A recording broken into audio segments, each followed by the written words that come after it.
I feel like I need to say this. All God's people said amen. Amen. Amen. All right. Well, this morning, y'all, we are in the middle of our series on the movie Inside Out, where we, and that movie takes this very humorous look at the emotions that we feel and experience, the way they interact and drive what we say and what we do. And you know, our feelings, our emotions can get us into trouble at times. Our emotions can let us down. They can cause problems for us. If you hadn't had a problem caused for you by your emotions this week, you hadn't been awake yet, have you? Right?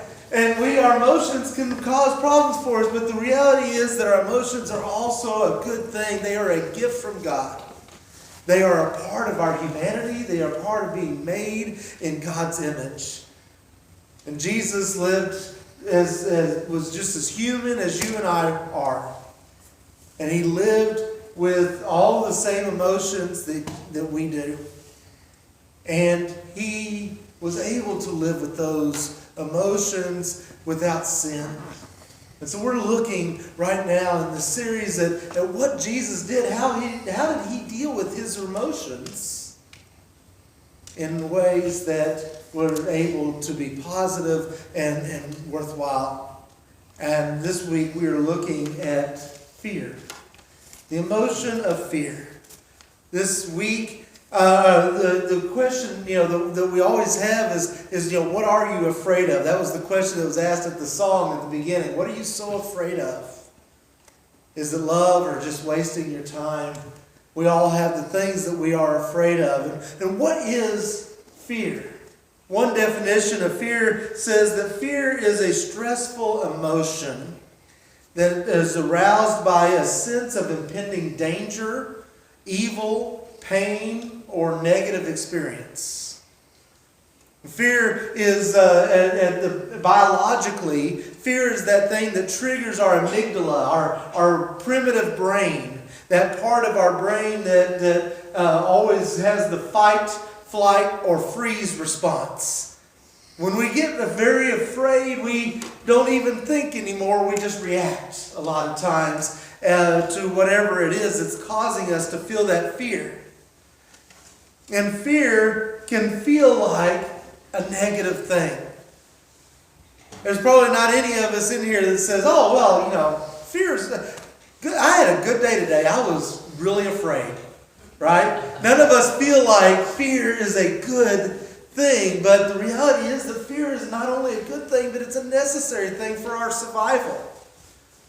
Human beings wouldn't have lasted 3 seconds without fear, right? I mean, cave people would have been out there trying to pet saber-toothed tigers or something and getting eaten if it hadn't been for fear. We have to have fear in order to know what it is that's dangerous, what it is that we should be afraid of, what it is we should stay away from. But too much fear and having fear for too long can cause health issues. It can cause stress. Having fear that's unresolved can lead to us responding to the world with anger, or it can lead to us to cowardice, or it can just paralyze us. Or we might find ourselves trying to escape and do anything so that we don't have to think about what we're afraid of. I recently, this week, had an issue with fear, or in the last few weeks, had one issue with fear, and it all has to do with Spanish. Now, for the last several years, I have been trying to learn how to speak Spanish. And this past year, I started doing this online tutoring with a native speaker in South America, where we can talk and they know, and they're walking me through lessons. And so for the last year, I've been doing these lessons, and in December, I got to level 2.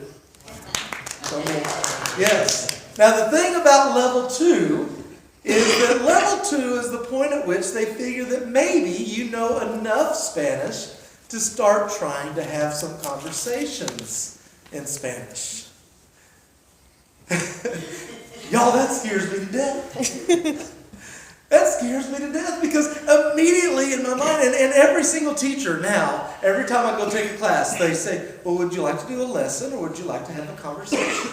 And I'm like, lesson. Right? Because I'm just like, I'm thinking, what if I mess up? What if they laugh at me and think that I'm just a stupid gringo, right? And this is the ridiculous thing. The ridiculous part of this is that here's this person that I am paying to teach me Spanish, and I'm afraid to have a conversation with them because I'm afraid I'll mess up and look stupid. Well, of course I will. That's the point.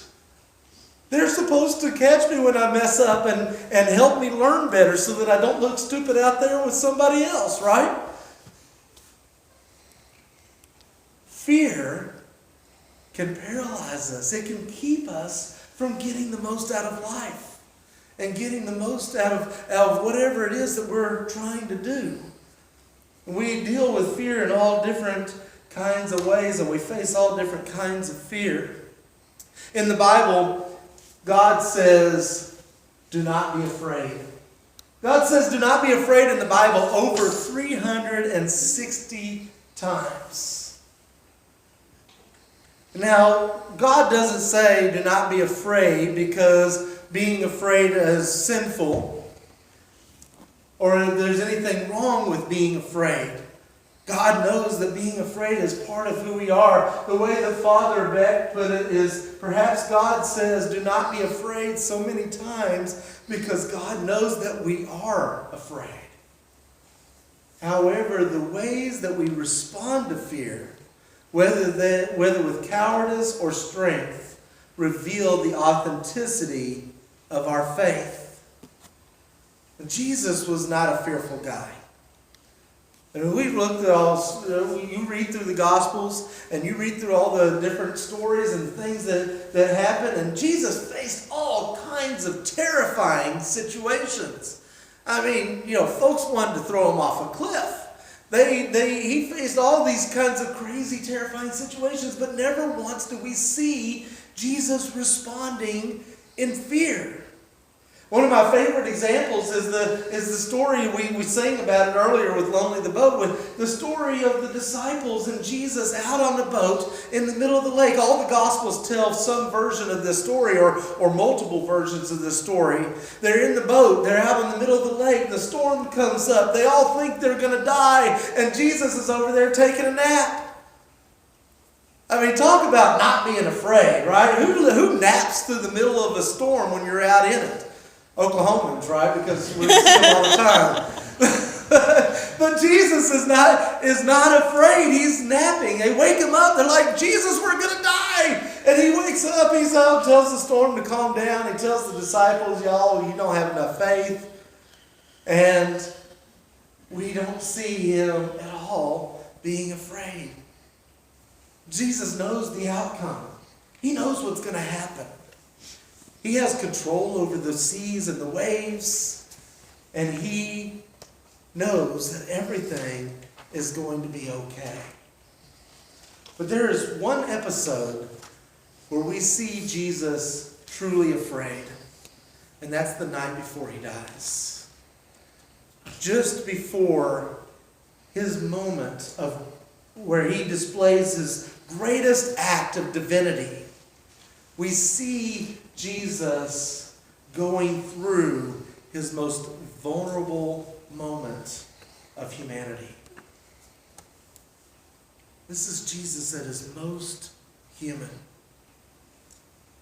He is terrified. He is afraid. He had spent his life confronting people and challenging them, especially people in power. He spent his life getting angry about the right things, like we talked about last week, and challenging those in authority and confronting people in power and saying to them, this is not the way it should be, and standing up for humanity and standing up for people who were suffering and couldn't stand up for themselves. And he did that, and it made people mad. It made people in power mad. It made them fearful. Because not only was he standing up against these folks, but he had quite a following. He had thousands of people who were listening to him. And they're thinking, this guy is going to mess it all up. He's going to mess everything up for us. He's going to make Rome mad. He's going to cause problems for us. He's going to get the people to revolt. He's going to create issues. And they were afraid. And the way they responded to their fear was to decide that he needed to die. They responded to their fear by deciding that Jesus needed to die. And so they made plans to kill him. Jesus knew this, and he knew what was coming. What Jesus didn't know was how it was going to all turn out. Jesus didn't know at this point if it was going to be okay. He didn't know at this point what was on the other side. And he was afraid. He knew all the pain, all the danger, all the evil that he was facing. And he knew that if his work was going to be done, if it was going to be complete, that he was going to have to surrender to it. That he was going to have to surrender himself, surrender all control to all of the evil that he was looking at. And that, like the prophet Isaiah said, he was going to have to be led like a lamb into the slaughter. And y'all,